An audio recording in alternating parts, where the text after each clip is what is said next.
Sou o professor Castro, trabalho com vocês a História Geral e hoje nós vamos ver um assunto importantíssimo, que é os árabes. Esse nome árabe vem do rio Chatel El Arabi. Todos aqueles que habitavam próximo a esse rio acabaram recebendo o nome de árabe. Uma região predominantemente desértica, sendo o maior deserto de todos o deserto do Saara.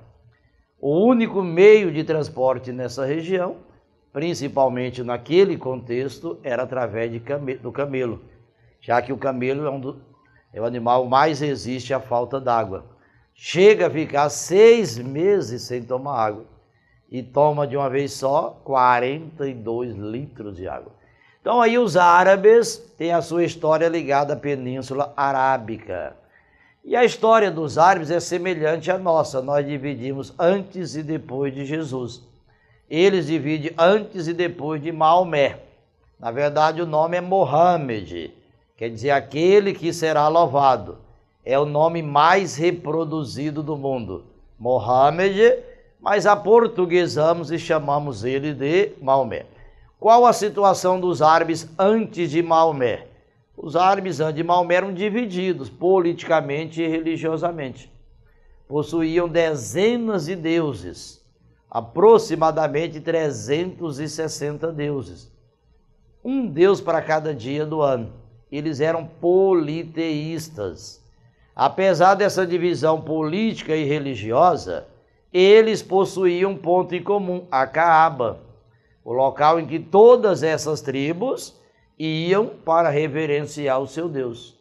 Essa era a situação dos árabes antes do profeta Maomé, pré-islâmica, antes do Islã, divididos politicamente e religiosamente.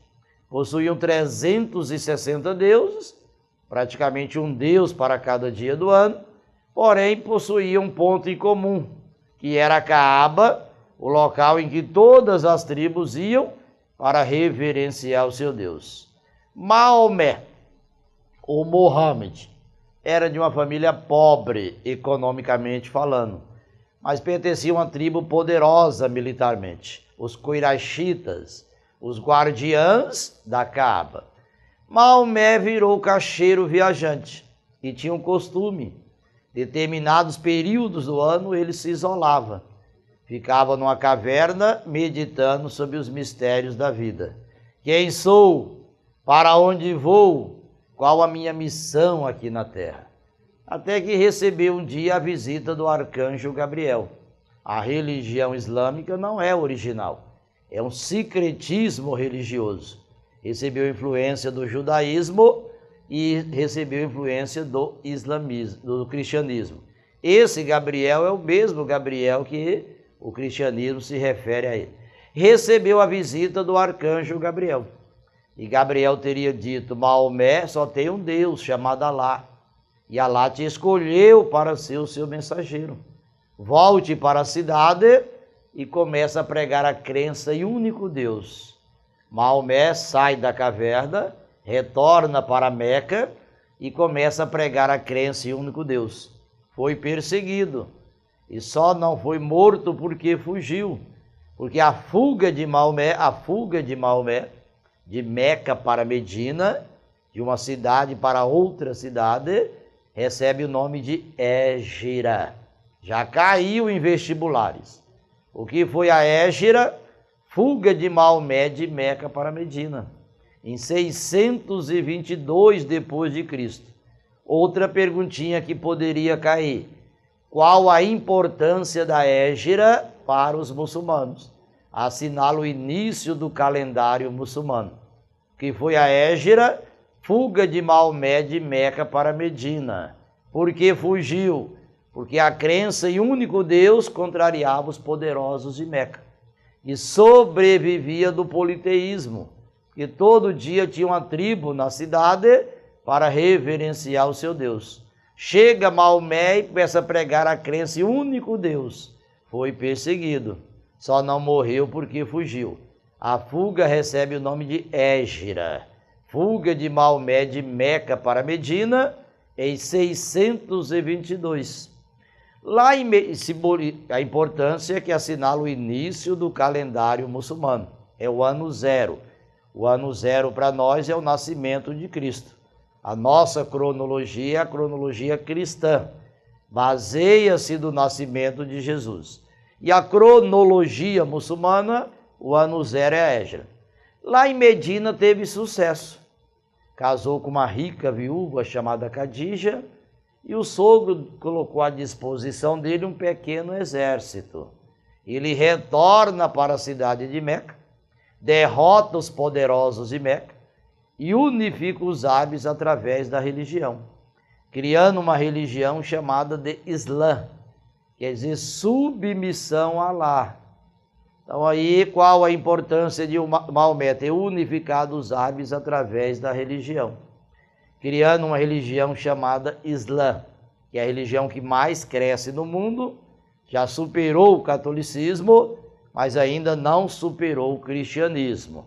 Que todo católico é cristão, mas nem todo cristão é católico. O batista, o adventista, o presbiteriano, o assembleano, os ortodoxos, os anglicanos são cristãos. E aí ele unificou os árabes através da religião, criando uma religião monoteísta, que acredita em um único Deus, que acredita que haverá uma vida após a morte e que acredita que haverá um juízo final. E todo camarada convertido ao Islã passa a ser chamado de muçulmano ou crente. Crente é a mesma coisa de muçulmano. É aquele que crê que só tem um Deus chamado Alá e que Maomé é o seu único profeta. O livro sagrado é o Alcorão. E entre os mandamentos e recomendações da religião muçulmana temos orar 5 vezes ao dia, com o rosto voltado para Meca, a cidade sagrada, que fica na Arábia Saudita, onde está a Caaba e a Pedra Negra. Orar 5 vezes ao dia, com o rosto voltado para Meca. São orações coletivas, que são de acordo com o pôr do sol. Visitar Meca pelo menos uma vez na vida. Jejuar no mês de Ramadã, 30 dias de abstinência sexual, e eles não comem nada do nascer ao pôr do sol, menos velhos, crianças e enfermos. Não tomar bebida alcoólica, não comer carne de porco, dar 2,5% da renda anual aos necessitados. Esses são os mandamentos e as recomendações da religião muçulmana islâmica para os seus fiéis. Após a unificação, os árabes se esparramaram e conquistaram um grande império. A Península Ibérica, Portugal e a Espanha foi dominada por eles por muitos anos. Por isso que nós falamos palavras árabes, que foram acrescentadas ao nosso dicionário devido à presença dos muçulmanos na Península Arábica. Álcool, algodão, alcachofra, alface. A maioria das palavras árabes começa com al, quer dizer o. Então aí, após a unificação empreendida pelo profeta Maomé, os árabes se esparramaram e conquistaram um grande império. Quais as causas que provocaram a expansão muçulmana? A pobreza do solo, a aridez do solo. Solo predominantemente desértico, obrigou eles a procurarem terras férteis. Além da pobreza do solo, qual um outro fator que explica a expansão muçulmana? A explosão demográfica, o aumento populacional. Mais gente nascendo do que morrendo, em uma região desértica. Daí a necessidade de conquistar outras regiões. E como que a gente poderia explicar o aumento populacional entre eles? Diminuir os conflitos pela unificação religiosa, mas a poligamia. A religião passa a permitir que um muçulmano possa casar, ter até 4 mulheres, para resolver o problema do excesso de mulheres e a escassez de homens. O homem pode ter até 4 mulheres. Então esses fatores, mais a guerra santa, a conversão do infiel através da força, acabou provocando a expansão muçulmana. E entre as consequências nós temos o fechamento do Mediterrâneo, interrompendo a ligação Ocidente-Oriente, prejudicando a economia do Ocidente. E também a tomada de Jerusalém, lugar sagrado para os cristãos, que foi dominado pelos muçulmanos na expansão, o que gerou a reação da Igreja Católica, que organizou as cruzadas para expulsá-los de lá. Então, aula dada, aula muito bem estudada. Tenho certeza, com seu foco, com a sua determinação, você será um vencedor. Vencedor é quem vence a dor. Abraço.